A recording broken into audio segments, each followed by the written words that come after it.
At all times, the mankind took interest in the question of God. Analysis of all information about God known to mankind shows that the most common notion is the idea of God, Creator and Pantocrator, one for all existing on earth as a universal transcendent reality. God is not indifferent to what is happening on earth. Therefore, at critical moments of civilization development, there always appeared prophets, the human beings who were able to express and communicate to the others the information from on high, showing the way to a fair life. They delivered to people the idea of creation of God's kingdom on earth by people themselves under the guidance of God. Since that time, the kingdom of God is preached, and every man presseth into it. We have revealed to you, O men, a book, in which is a message for you. Will ye not then understand? But implementation of this idea goes against the plans of a small group of parasites occupying the top of social pyramid. They do their best to prevent people from putting this idea into life by counteracting the consequences of the prophets' coming, by deliberate distortion of the information delivered by prophets, aiming at use of the information in their clannish interests. Эти добрые люди, Гимон, ничему не учились и все перепутали, что я говорил. Я вообще начинаю опасаться, что эта путаница будет продолжаться очень долгое время. И все из-за того, что он неверно записывает за мной. Ходит один с козлиным пергаментом и непрерывно пишет. Но я однажды заглянул в этот пергамент и ужаснулся. И решительно ничего из того, что там написано, я не говорил. Я его умолял: сожги ты, ради Бога, свой пергамент. А он выхватил у меня его из рук и убежал. Кто такой? Левий Матвей, он был сборщиком податей. Having announced themselves as the chosen ones, these parasites started to impose their purposes, hiding behind the name of God and establishing various religious corporations of mediators between God and a human being. Then woe to those who write the book with their own hands and then say, "This is from Allah," to traffic with it for miserable price. Woe to them for what their hands do write and for the gain they make thereby. The uprising of religious corporations and cults became possible since God had given people the freedom of choice of their own way of living, and since God does not make a slave of a man, but gives him the possibility to find and correct mistakes himself, speaking to a human being the language of his living circumstances. And each human being can communicate with God directly, without any mediators. For this a man should ask himself: does God exist? Does he make mistakes despite his omnipotence? Do I trust him in my life? If a man is attentive to the events taking place in his life, then he can see if he is getting closer to God by his deeds, or if he is moving away from him. Allah does not change a people's lot unless they change what is in their hearts. The kingdom of God cometh not with observation, neither shall they say, "Lo here," or "Lo there," for behold, the kingdom of God is within you. Now these parasites, under whose external control the Western civilization was built, based on the algorithm described in the Bible, are faced with one big problem, represented mainly by Quranic Islam.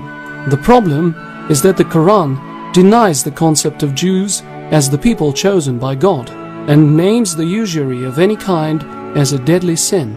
But particularly these two main concepts, which among other things underlie the Bible project of enslaving all in the name of God, are being put into life surreptitiously and inviolately, though they are not directly declared, mentioned in writing, or discussed anywhere.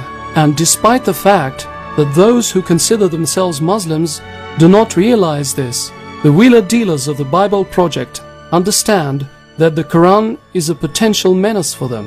This arouses a desire to leave the Quran in the historical past. One of the ways to resolve the problem of Islam for the Western wheeler-dealers is the multi-optional policy. Step 1. The creation of caliphate that should include almost all the nations that will perceive Islam in its historically set form as traditional religion. Step 2. The beginning by the caliphate of the world war in order to uproot the godless Western liberalism and faithless creed. the imposition of Islam as the global religion for the whole humankind. The next step will depend on the war outcome. In case the Western countries win, Quran will follow the fate of Mein Kampf, and the traditional Islamic countries will undergo the process of de-Islamization, similar to the way both German states went through the process of denazification after the end of the Second World War in the 20th century. In case Caliphate wins, the Islamic ritualism will become a standard for all the people of the appeared global caliphate. The crowd without Arabic knowledge won't be able to read Quran themselves and will be controlled by mullahs. Apparently, now all of the Muslim countries hope that such way of government can be implemented. Even in the countries where the majority of population is represented by native speakers of Arabic, Muslims idolize their prayer mat, not capable of correlating their lives with Quran, bringing their lifestyle and ideals far from Quranic testaments that exclude any tyranny of people over people. Mullahs represent professional corporation of ideologists that will interpret life with reference to Quran, taking into consideration the interests of their backstage owners, the same way as done with Taliban in Afghanistan and the Muslim priesthood in all the countries. Mullahs are fixated on ritualism and are not able to discover and solve the real problems of public life. To confirm this statement, one can observe the last centuries of Muslim countries' history that fall behind the Western countries in science and technology development and that couldn't elaborate a more effective alternative to the Western mode of life. As the next step, when the power of mullahs will become hated, we will face global anti-Islamic rebellion, the end of mullahs' power, and the society will undergo the process of de-Islamization. The Quran will be taken away from the publicity and put to the libraries to be cited by the authorized historians only. These historians will do their best to prove that the humankind was saved from such a great evil.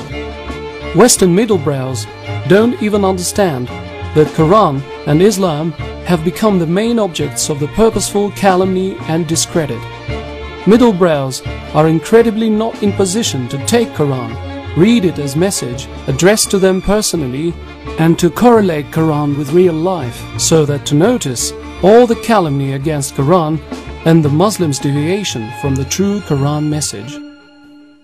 Nowadays, first stage of this multi-optional policy is being deliberately implemented.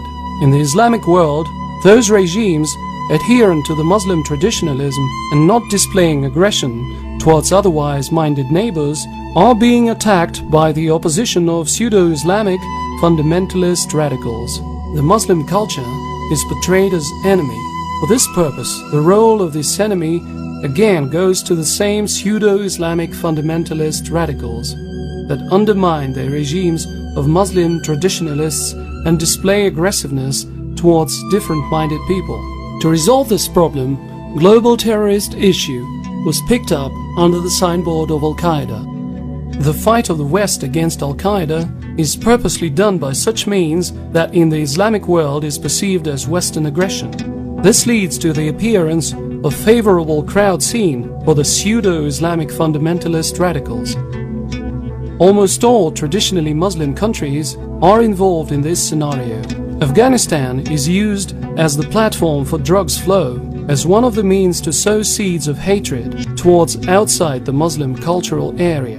Pakistan is chosen to display instability of the government under Muslim traditionalism and to be further accused for nuclear technologies leak to other Muslim countries and extremists. Iran is accused of the lust to possess nuclear weapons.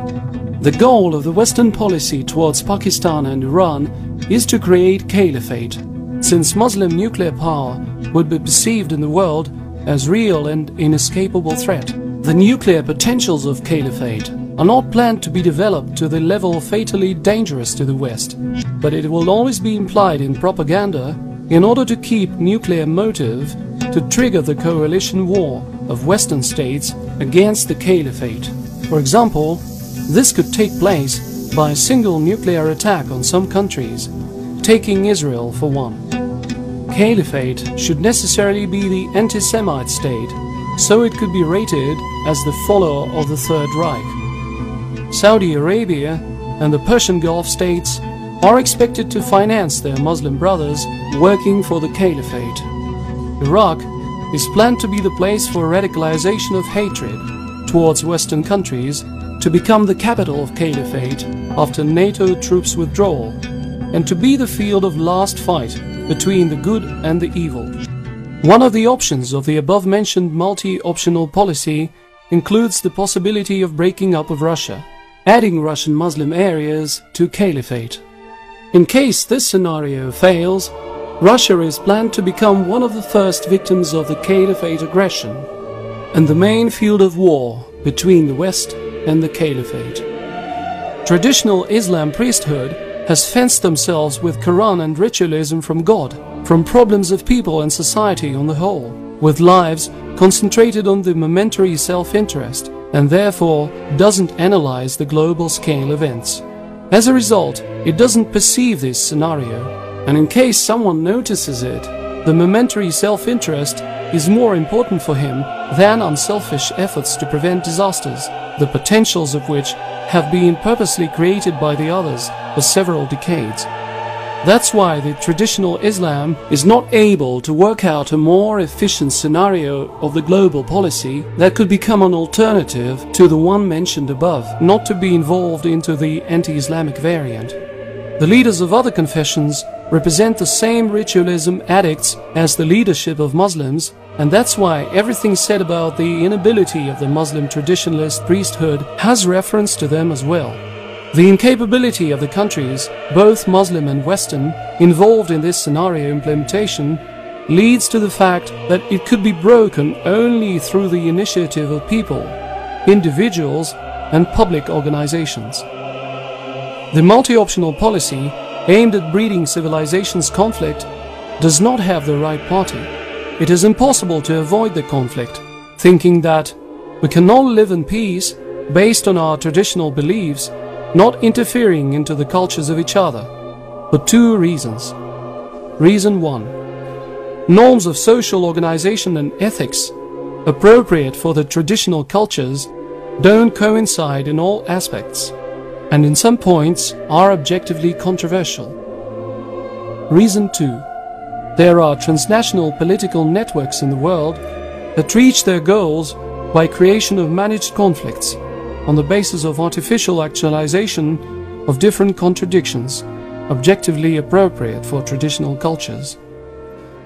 The committed basis to prevent the above-mentioned multi-optional policy could be the acceptance of the fact that the sociological core of all revelations that were the source of the so-called Abrahamian religions is the idea that people themselves should create and live in prosperity on the earth of God, under God's guidance.